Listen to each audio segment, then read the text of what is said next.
Hi friend, कैसे हैं आप सब। मैं आशा करता हूं आप सब बहुत ही अच्छे होंगे। मैं फूलचंद मौर्य अपनी यूट्यूब चैनल में स्वागत करता हूं। फ्रेंड, जैसा कि अभी आप देख सकते हैं कि हमारे सामने ये hero Honda Splendor plus old model bike है जो विदाउट सेल्फ स्टार्ट है। इस बाइक में फ्रेंड क्या हुआ है कि ये टाइमिंग चेन बहुत ही ज़्यादा साउंड कर रहा है। तो वो किस तरह से साउंड है, चलिए मैं आपको दिखाता हूँ और आपको दिखाता हूँ किस तरह से इसको सॉल्व किया जाता है। चलिए आपको आवाज़ सुनाता हूँ। और आवाज़ सुनाने से पहले आप लोगों से रिक्वेस्ट है कि अगर आप लोग हमारे चैनल पर फर्स्ट टाइम आए हुए हैं तो चैनल को ज़रूर से ज़रूर सब्सक्राइब कर लीजिएगा, क्योंकि आपको हमारी इस चैनल पे आगे भी बाइक से रिलेटेड ही वीडियो देखने को मिलती रहेगी। तो चलिए वीडियो को स्टार्ट।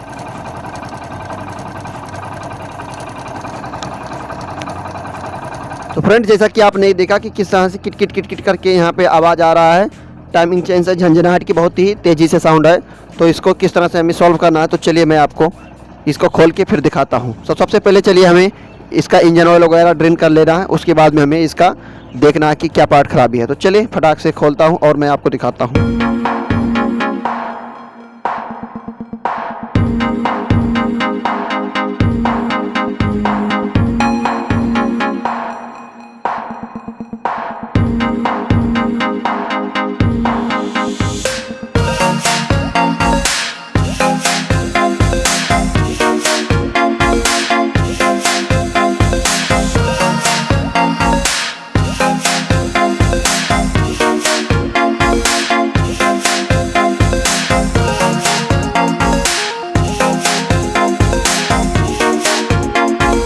तो फ्रेंड, जैसा कि अभी आप देख सकते हैं कि हमारे सामने कि किस तरह से स्थिति इसकी हो चुकी है। तो सब कुछ हमने देख सकते हैं कि इसको क्लीन कर लिया है। इसका पार्ट जो है पंप गरारी भी देख सकते हैं, एक ख़राब हो गया था तो इसको भी हमने न्यू डाल दिया है।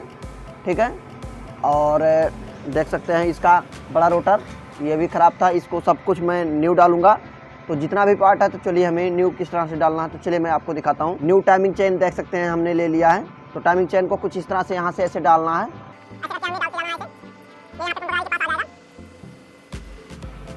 देख सकते हैं ऐसे यहाँ से लेना है। ऐसे लाने के बाद में ऐसे हमें हाथ से पकड़ना है और यहाँ से ऐसे करके इसके ऊपर ले जाना है। इसके गरारी के ऊपर हमें चढ़ाना है ऐसे करके। देख सकते हैं टाइमिंग चेन को इसके ऊपर चढ़ा देना है ऐसे। देख सकते हैं छोटा रोटर ओरिजिनल जो हमने इस पर किया है। यह है बड़ा रोटर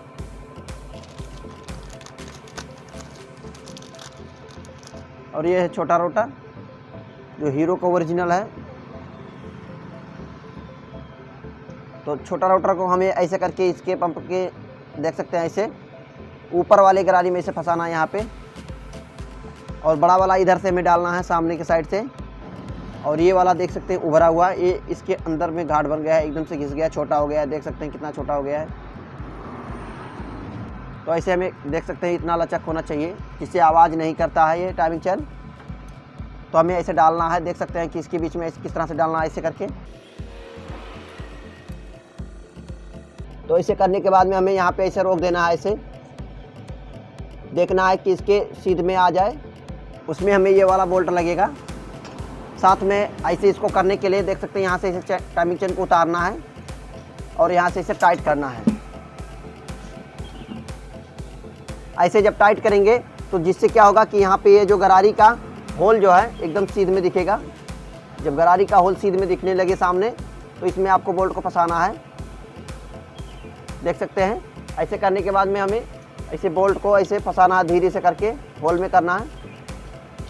होल में फंसाने के बाद में हमें ऐसे घुमा के देख लेना है ये हमारा अच्छे से घूम रहा है। फिर हमें वापस से ऐसे कर देना है, टाइमिंग चेन को ऐसे ऊपर उसके फंसा देना है। यहाँ से ये फंस चुका है। उसके बाद में हम टाइमिंग मिलाएंगे। पहले हमें इसको टाइट करना है। 10 नंबर का टी लेना है, ऐसे टाइट कर देना है। ध्यान रहे इसके बोल्ट के ऊपर वाइसर रहता है।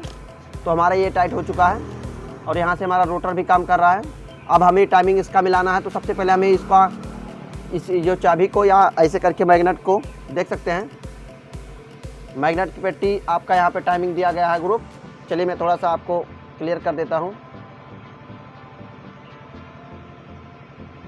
देख सकते हैं ये वाला टी का निशान है।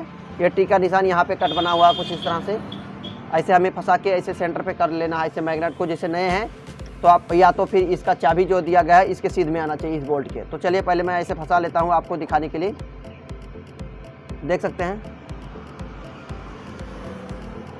टी वाले पे हमें कर लेना है यहाँ से, ठीक है। ये हमारा हो गया टाइमिंग यहाँ से। तो हमें यहाँ से ऐसे करने के बाद में इसको ऐसे वापस निकाल लेना। देख सकते हैं इसका चाबी हमारा यहीं पे है इसके सीध में।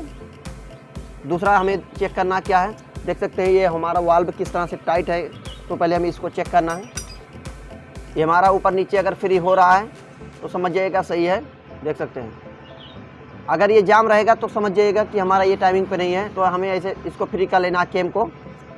जब हमारा ये जो टैपिट बंद रहेगा वाल्व दोनों वाल्व जब हमारा बंद रहेगा तब समझ जाइएगा कि हमारा अब ये परफेक्ट टाइमिंग मिलाने पे है। तो हमें ऐसे कर लेना है। यहाँ पे करने के बाद हमें इसका गरारी को टाइमिंग को चलिए पहले मैं इसको फंसा लेता हूँ, उसके बाद में मैं टाइमिंग दिखाता हूँ। इस पर देख सकते हैं एरो बना हुआ है। ये एरो हमारा इस वाले कट पे यहाँ पे दिखेगा, यहाँ पे भी एरो दिख पा रहा होगा। यहाँ पे सीध में करना है।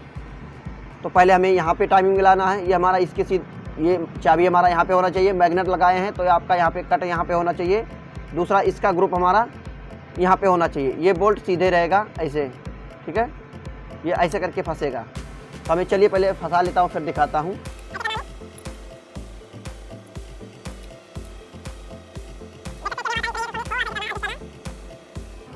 आप देख सकते हैं एक झटके में हमारा ये टाइमिंग पे आ गया है। चलिए मैं थोड़ा सा करके नज़दीक आपको दिखा देता हूँ। देख सकते हैं इसका सीध पे हमारा है और ये ग्रुप हमारा यहीं पे है, ठीक है। तो आपको यहाँ पे साफ दिख पा रहा होगा कि हमारा टाइमिंग पे हो चुका है। कुछ इस तरह से 2 बोल्ट है 8 नंबर का छोटा छोटा। तो चलिए दोनों को मैं टाइट कर लेता हूँ। कसते समय अगर टाइमिंग आउट हो जाए कोई दिक्कत नहीं है, क्योंकि अब हमारा सेंटर पे हो चुका है। पहले दोनों बोल्ट का हमें फंसाना, तभी इसको घुमाना है, टाइट करना है। यहाँ से करने के बाद में हमें प्लेट बंद कर देना है। कुछ इस तरह से रहता है। तो इस पर हमें रेसी बॉन्ड दे देना है और इस पर ग्रुप दिख रहा होगा, यहाँ पे घाट बना हुआ है। यहाँ पे भी एक कट बना हुआ है, ये वाला कट इसी के सीध में रहेगा। तो चलिए सबसे पहले रेसी बॉन्ड दे के मैं इसको टाइट करता हूँ। प्लेट को हमें ऐसे ले जाना है और सबसे पहले हमें साफ़ कर लेना। ऑयल नहीं लगा होना चाहिए, नहीं तो लीकेज होगा। पैकिंग देख लेना है। तो पैकिंग थोड़ा सा इस पर रेसी बोर्ड दे दिए हैं और यहाँ पे हम सेट कर देंगे, ठीक है। देख सकते हैं अभी हमारा एक बैठ चुका है यहाँ पे। तो ये वाला बोल्ट जो हमने खोला था इसको हमें टाइट करना है। तो हमें ऐसे हाथ से पकड़ लेना है ताकि ये प्लेट हमारा घूमे ना, नहीं तो गिर जाएगा दूसरी साइड से। या तो कोई पकड़ने वाला हो तो उधर से पकड़े। तो मैं खुद ही कर ले रहा हूँ, कोई दिक्कत नहीं है। ज़्यादा टाइट नहीं करना है, नहीं तो ये टूट जाएगा। उसके बाद में हमें इस पुश रोड को लगाना है। पुश रोड को लगाने से यहाँ पे रबड़ दे देना है ऐसे करके हमें, ठीक है। ऐसे हमें रबड़ दे देना है। ऐसे रबड़ को देने के बाद में नीचे से हमें ऐसे डालना है।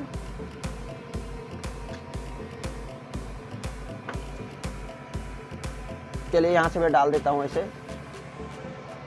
यहाँ पे डालने के बाद हमें लूज स्प्रिंग ओरिजिनल देना है।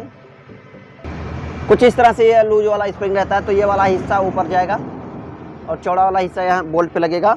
ये बोल्ट कुछ इस तरह से रहेगा। तो ऐसे हमें यहाँ पे फंसाना है। तो चलिए मैं ऐसे करने के बाद में इसको टाइट करता हूँ। कभी भी इसमें हार्ड स्प्रिंग का प्रयोग नहीं करना है, क्योंकि ज़्यादातर भाई ये जो हार्ड स्प्रिंग का प्रयोग करते हैं उसी वजह से टाइमिंग चेन का यहाँ पर रोटर वगैरह ख़राब हो जाता है। साथ में पंप गरारी का भी नुकसान होता है। ये स्प्रिंग हमें लूज स्प्रिंग देना होता है। 10 रुपये का ये मात्र आता है। हो सकता हो कि इसका प्राइस अगर बढ़ा हो तो 10 से 12 रुपया हो गया हो। ये मान के चलिए 15 रुपये से अंदर ही रहेगा, ज़्यादा महंगा नहीं होता है। ओरिजिनल आपको मिल जाए। ओरिंग यहाँ पे लगा होना चाहिए, एक ओरिंग यहाँ पे भी है, दोनों लगा होना चाहिए ताकि लीकेज ना हो।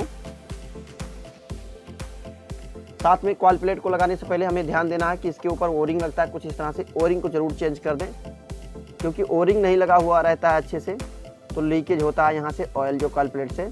तो हमें ऐसे चढ़ा लेना है न्यू ओरिंग। ये भी 10 से 20 रुपये में मिल जाएगा। तो हमें रेसी बॉन्ड को चारों तरफ से दे देना है ताकि लीकेज की ज़रा सा भी चांसेज ना रहे कहीं। यहाँ से करने के बाद में हमें क्या करना, ऐसे कॉइल प्लेट को यहाँ पे इस सीध में करना है।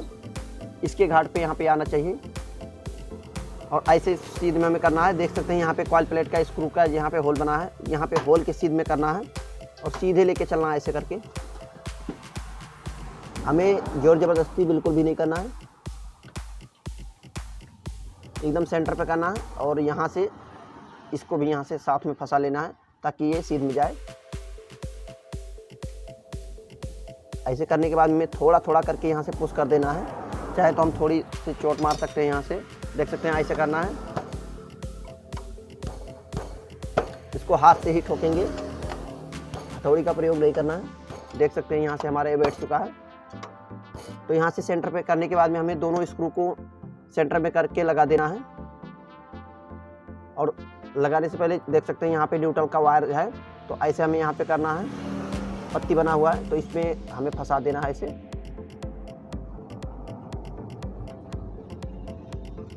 ऐसे करके यहाँ से फंसाना है, ये हमारा हो जाएगा। साथ में इसका प्लास्टिक का वायर का यहाँ पे अटैच करने वाला देख सकते हैं यहाँ पे हो गया। यहाँ से टच भी नहीं होगा, कहीं से भी ख़राब भी नहीं होगा। तो यहाँ से करने के बाद में क्या करना है, हमें कॉइल प्लेट का स्क्रू, चलिए मैं दोनों को टाइट करके दिखाता हूँ। दूसरा वाला भी हमें फंसा लेना है। चलिए मैं इसको भी टाइट कर लेता हूँ। मैग्नेट को लगाना है, तो मैग्नेट को सिंपली ऐसे लगा देना है। देख सकते हैं ऐसे करेंगे, घुमा के जब लेके जाएंगे तो जहाँ पे ये इसका की रहेगा, घाट रहेगा, वहीं पे खुद ब खुद चला जाएगा। देख सकते हैं ये हमारा घाट पे चला गया, की हमारा यहाँ पे है, इस चीज़ में यहाँ पे एक चला गया है। उसको करने के बाद में एक वाइसर और 14 नंबर का बॉल, बस यही लगाना है। बहुत ही ईजी तरीके से ये सेट हो जाएगा। लेने के बाद में हमें यहाँ से टाइट कर देना है 14 नंबर का यहाँ पे। तो हमें पूरा इसको टाइट करना है, लूज जरा से भी नहीं छोड़ना है। तो चलिए मैं टाइट करके और मैं आपको फिर दिखाता हूँ। तो फ्रेंड देख सकते हैं कि बहुत ही इजीली तरीके से हमने इसको टाइट कर दिया है। बाकी इसका हम इंजन का साउंड नहीं सुना पा रहे हैं, क्योंकि बाइक हमारी जो है कस्टमर लेके चले गए हैं, उसका हमने फुल वीडियो लास्ट में नहीं दिखा पाया, तो उसके लिए माफ़ी चाहता हूँ। बाकी वीडियो पसंद है, वीडियो को लाइक शेयर कर दीजिएगा, साथ में चैनल को जरूर से जरूर सब्सक्राइब कर लीजिएगा।